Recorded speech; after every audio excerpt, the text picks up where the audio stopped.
Welcome back to the fourth installment of the Inner Sea Campaign. And again, Paizo does a very extensive, as you can see, we've hit a lot of countries. Between Garin, when I did the continent of Garin to here, these are 2 continents out of 5. If that tells you anything, if you can't find something that you like in the Inner Sea, I would be greatly shocked. And that's why I say, as a recommendation for anyone, so, for instance, some campaigns limit you to one Middle Eastern realm or one type, and they jam it all in there. Whereas that's not the case with the Inner Sea. They do different flavors of, like, the Egyptians, different flavors of the Kelishites, different flavors of Varisians. So, in our last one, as you saw, 2 nations of Varisians. We're not even to Varisia yet, okay? But this is kind of how it is. And then you see different tribes of the Halites. So the Halites aren't all these Conan types. They're very different and very from Galt all the way up to Ravoy and Iobaria. They're very different. And so I want you to see there's a lot that goes into the thinking of these realms. And they're really cool. And it gives you, if you get tired of one, you can move on to many others. And that's the great part about the Inner Sea. And it is adaptable, pre-adaptable to most systems in my mind. So, let's finish up part 4 of Avistan. As you can see, Avistan is huge. In this one, we're going to hit Last Wall. We're going to hit Belkson. We're going to hit the Realm of the Mammoth Lord, Irisian, Varisia, the Land of the Lenorm Kings, Hermia, and the Ardent Spire. So we're going to hit a couple places that are really cool. And so I would like to start with Last Wall. Now, just to kind of give you a little bit more, I kind of ended off with Ustalav, and I feel like I didn't do it enough justice. You've got many different things in Ustalav. And I talked a little bit about its history, the Whispering Tyrant, and some of the different things that went on there and the undead. Mind you, great place for Nosferatu, Moroi vampires, ghouls, ghasts, zombies, wraiths, specters, and all other kind of things, attic walkers. There's all kinds of things that you can find in Varisia because it is so superstitious. Or, excuse me, Ustalav. It's Varisians, so close. Now, Ustalav holds sacred and interesting goddess. Of all the goddesses in God's worship there, Pharasma has the biggest influence. She is the goddess of life and death, birth and ending. And so the people see her as peace to the undead, the one that can tranquilize the undead and deal with it. So, the Soyvoda clan. I'm sorry, guys, I'm killing these things, Wes, and you're going to shoot me later if you watch this. He led the the Varisian tribes here to be the first king and plant this area. So you've got several counties that they've set up. The Amans. The Amans are a land of mist-shrouded valleys and jagged mountains. So the Amans are a numerous area, and Kavapeshta is there. Don't you love the names like Budapest, Kavapeshta? And Kavapeshta is the home church, the main church for Pharasma in the realm outside of Caliphus. And there's actually an order of nuns and monks and other things there that are the heralds of dealing with the undead. Ardeal. Ardeal is basically where the capital used to be, and it is a very lush area, and it's got a lot of lush lands, but it's had its share of ups and downs. Barstoy. Barstoy has a lot of the Pharasman inquisitors and black-armored soldiers that go through and deal with the baddies. You have the county of Caliphus, where the capital is. The Furrows. The Furrows is an area that was disputed between Barstoy and Ardeal that the Barstoyans took, but when they were ordered to give it back by the prince, they salted the land and basically made it very unfertile. So they took a very fertile realm and destroyed it, and left a lot of haunts there because of the damage they did. Ordranto's kind of interesting. It's a little bit more Kellidish in its thinking. You've got a lot of mystery surrounding it, and there's also a lot going on with the Carsau Theater, or the Castle Ordranto, and its stuff that goes on there. Carsau is in Scenaria. It is a very musical area, and they have the musical theater and the schools up there. You've got Vilan. Vilan has Lepidstadt and the university. It's part of the Palatinates, what's called the Palatinates. They're almost a sort of republic, kind of, but like an Eastern European republic. Canterwall and the Ammons are all part of that. So you got a lot of areas, and then Versex. Versex, think of it like this: its duke is very much into messing with the Cthulhu-esque type of deities. So as a realm, it has a lot of richness to it. Don't pass it by. You could do many, many, many campaigns there and never get tired of what that area has to offer. So Last Wall. Last Wall kind of plays into this. Last Wall was where they sent in the armies to free Ustalav of the Whispering Tyrant. Plus, they also guard against the Belkazan orcs. So between the forces of the Prince of Ustalav and Last Wall, they are able to really stave off the forces of evil, whether it's the Chaos from the Whirlwind, or the orcs, or the undead. The Knights of Ozum are Iomedean knights devoted to dealing with the undead and dealing with the evils that are in the area. As you can see, Last Wall, this is up here is Belkazan, and then over here on this page, right here where my hand's moving over, is Ustalav. And then below it is Mir Mathis. So they have the Fangwood. The main area is Vigil, and Vigil is the capital, and it has a lot of Iomedean churches there, as well as the Order of the Knights of Ozum. And so it is a very sacred city. Again, they do some nice adventures around it, and it's an interesting area of crusaders. Let's take a look at the Realms of the Mammoth Lords, which is above the Last Wall area. The Realms of the Mammoth Lords, these are the ones that ride. These are the true Kellid tribes that are still around, that have the old way. They ride the mammoths. They believe in fighting the Jarls and the Frost Giants. They are very much a nomadic set of people. They do have some places where they do meet, which is Ice Stair, Hillcross, and Tolgath. They're kind of semi-permanent areas where cities exist, but most of the tribes are very much, they go across and meet in different places. They battle each other. They're very much the old way of doing things with they're like the Conan tribes, but multiple ones of them. And they move across the lands and ride the mammoths. So, interesting things. There's a good example of a Kellid. And they fight the Lenorms, and they fight dragons, and they fight giants. They're very, almost, it's like the lost land of the distant north.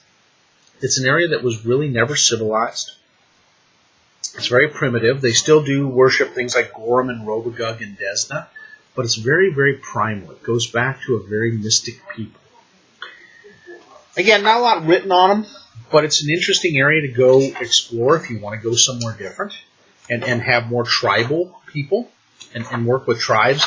They have more of a one-name type of thing, so it would be like Anik, Belka, Dargur, Fesha, Inkit. Think of the Inuits meet Conan. It's the best way to put it. So, where else have we got left off? Belkazan. Belkazan is an interesting realm. It is the realm of the orcs. The orcs came up and took out the sky citadel of the elves, or excuse me, the dwarves there, took over that citadel and made it their own. There's a whole book on Belkacem. So, mind you, what I read you here from the Inner Sea stuff is limited compared to the whole realm of Belkacem. I didn't kind of want to get that out today and go over it, but it has its own area. It is an Orc Lord homeland with a few exceptions. There are some half-orc villages, and there are some other places that Last Walls come in and kind of taken over and made into civilized areas, but there aren't many of them. Urgir used to be the Sky Citadel. It was the Sky Citadel, let's see, of the... They didn't even put it in this one, sadly. They have it in the Belkacem one, and they'll tell you which Sky Citadel. But literally, it is the place of the orcs. Now, you have to get passage to get there. So the tribes have to kind of give you passage to get to the king and the high chief. Otherwise, you aren't going to get there. Gras Uldeth of the Empty Hand tribe is the ruler of Urgir. So just keep that in mind. They've got many, many orc settlements, which is kind of interesting. And they've got many clans. The prominent clans are the Empty Hand, the Haskolders, and the God, they got so many different ones. If you go into the Belkacem one, it'll talk about them. And that's one thing I love about it, is they really did develop it out. What are the big enemies there? The Mindspin Mountains, if you look at right there on this corner down here, is Variscia. This is then Irison. And so you've got the two that kind of butt up against them. And so you see a lot of the barbarians, the Shonti tribes, the Quaz, that come over and invade into Belkacem and try to take out the orc tribes. It's kind of like the battle of the best and the fittest. So they go at each other a lot. Great place to put some adventures. And in fact, they did put a little bit of an adventure in there. The Giant Slayer ones has a little bit of a delve into Belkacem. So you get a preview of the country and what it's like. Alright, so this set, if I haven't whet your appetite with enough realms yet, I'm going to hit you with the last few. Variscia, or Variscia. I love calling Variscia. I love to put the little bit of the gypsy-ish in there. Variscia is one of the coolest places. It is the lands of monsters and legends. It was one of the first places that Pathfinder really put emphasis into modules, and they have the most adventure paths based in Variscia. Variscia is a land of multiple people. You have the colorful, and I'll go through the races because I think it holds. You have the Chelish. They're the Conquerors. They came in during when Erodin was still around, but then became the Infernals later on. So you have them. Then you have the Shontis and the Shonti Quats. Why do they not have hair? The men and women choose not to have hair in most cases because they see it as a detriment. Somebody can grab your hair when fighting and drag you to the ground. So, they have two cool weapons that I really love with them. And that is the hammer, the Earthbreakers, which are the big old iron hammers, war hammers they can crush the ground and you with. And then they've got the Claw, which is a claw-like weapon made out of a tooth, a creature tooth. Nasty stuff. So you got them, and then you have the Variscian people, which are very gypsy-like, very cinnamony-skinned gypsies. Worshippers of Desna, worshippers of Gozra, worshippers of Adabar, Caden, Kaleen, Erastil, Sarenrae, Shellen, Norgorber, and so many more. They're much more of a nomadic outdoor people, but they have settled into Varissia, into cities. But in most cases, the Chelish are the first-class citizens. Now, mind you, there's elves up there in these realms. There's a very large hold of elves and gnomes in this area. This is Varissia. It's a beautiful area. The major cities that you're going to get to know is Magnemar, City of Monuments. It is a city where they have a lot of monuments to the old founders. It is ruled but very corrupt at times. You have also Korvosa, named after Admiral Korvosa, who of the Chelish settled that area. It's a major capital for them, and it's where their supposed king is. You also have Kermega. Kermega is really interesting. It is a city of everything worshipped. So all the faces of all the different things that go around it. It's on the Storbold Plain Mountains at the top. So you have to take a special way up to get there. Very interesting trip. And then you also have Riddleport, the city of thieves and also studiers of magic, because they found an old Golgon Empire Cyclops ruins. So they found some interesting old history. Now, mind you, the Ruin Lords were the first to colonize this from the Aslanti. So it was an Aslanti colony before it became Varissia. And so there was a lot that went on, and a deep, deep, rich history.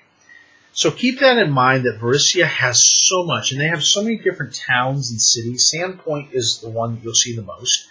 It is the coined one where they do most of their adventures in Varissia out of, though they have picked a few others. But it was really the starting point for the players to have a kind of a synergy that they could stretch out and go across Varissia with. Irrisen. Oh, I love Irrisen. They're up here beside. Irrisen used to be a former Ulfin colony with the Lenormand kings. It was one of the many kingdoms or fiefdoms. Baba Yaga appeared one day, brought with her an army. She conquered the whole fiefdom in a matter of years, a couple years. Built up barriers around it with different warning systems. Raised up a set of witches through her own bloodline, the Winter Witches, and raised a kingdom of eternal winter. So even when the Lenormand kings hit those summer months, it is deep winter still in Irrisen. No one knows how she keeps it that way. They speculate. And they do have a whole thing on Irrisen in the campaign guides, where they delve deep. And they did it for a reason, because Reign of Winter is based starting in that area. It is a really cool realm with some very, if you want to think about Elsa meets an evil self, that's kind of Irrisen. And it is a land of witches and winter witches and winter fae and winter giants and winter wolves and their kin, winter goblins. And the people who are Ulfin are third-class citizens at best. Even those who get passes to go into Whitethrone, the capital, don't have much of a chance there. And I'll just say that. It is an area that is very nasty, but fun to run. And so if you want a winter campaign area, and you want to do Reign of Winter, oh yeah, thumbs up. 2 thumbs way up. Even if you convert it to D&D, 2 thumbs way up. I'm running it right now. I'm in part 4. I love it, love it, love it, love it. Can I say it again? Love it. I love the twists and turns and everything that went into it. It is such a well-done adventure path. The only thing I wish they would have put in there, but you can add it if you want, is the Mythic Tiers. Tremendously fun, tremendously challenging. Not everything has to be combat, but just fun. The negotiations, the things that go on, and the politics is just over the top. And you get Baba Yaga. What more can you ask for? All right, so let's get to the last of the last. The land of the Lenorm Kings. Love the land of the Lenorm Kings. It is the Ulfin paradise, as I call it.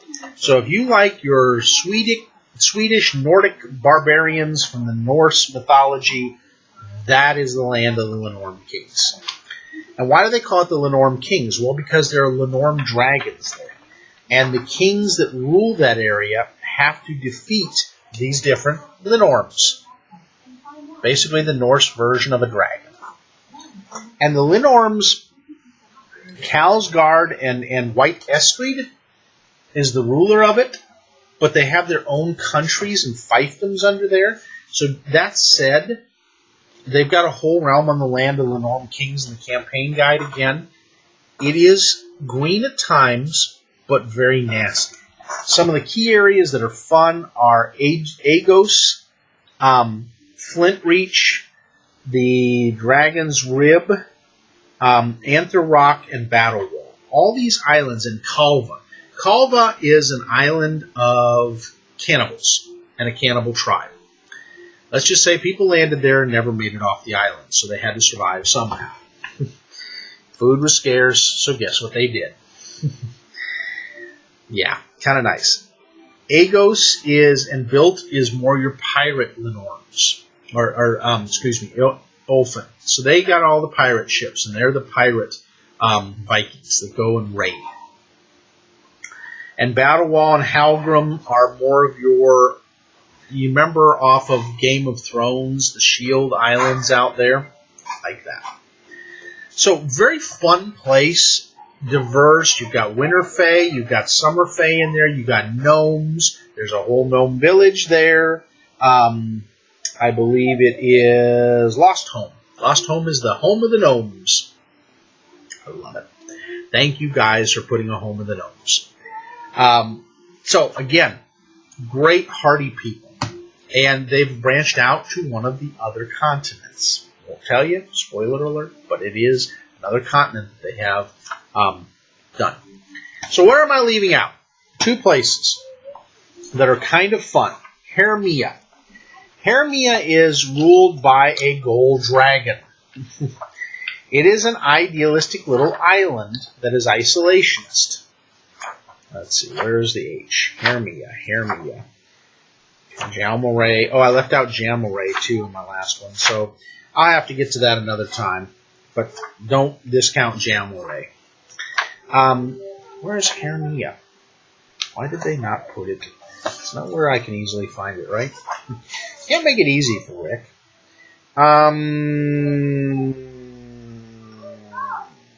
Alright, well, Hermia is an island that a gold dragon rules, and basically it is an idealistic paradise of lawful goods. But you have to pay the price to get in. You don't automatically get free passage to go in and view the cities and their knowledge and everything else. It's the cult of the dragon. That's the best way to put it. And then the Ardent Spire, which hopefully they're going to do a mega dungeon on at some point. It is the last kind of elven spire isolationist group. They're a unique group of elves that are out there that have amazing magic at their fingertips in the spire, but they do not let humans really far into their realm because they do not want that knowledge taken out to the world. So it is the Mordant Spire is kind of an interesting area to play. You'd have some fun running it. You can look up some stuff on the Mordant Spire if you want. There are other realms. Arcadia. So they got other realms that they have not. So Casmoron has not been fleshed out yet. Arcadia has not been fleshed out yet. So keep that in mind. The Lost Aslanti Islands have not been fleshed out. The Dragon Empire has. So Sarnasant hasn't. So here's kind of the deal. This is Arcadia. This is what's left of the Aslanti Empire. This is both Yerund and the Inner Sea. Then it kind of connects to what is Casmoron. And then it goes over to what is Tianxia. And then you got the Crown of the World with the Arotakis. which are your true, kind of Inuits that are up there. A lot of places, guys. I hope you enjoy it. It is a tremendous place with a lot of things. I'll do the Dragon Empires the next time, and I hope you enjoy it.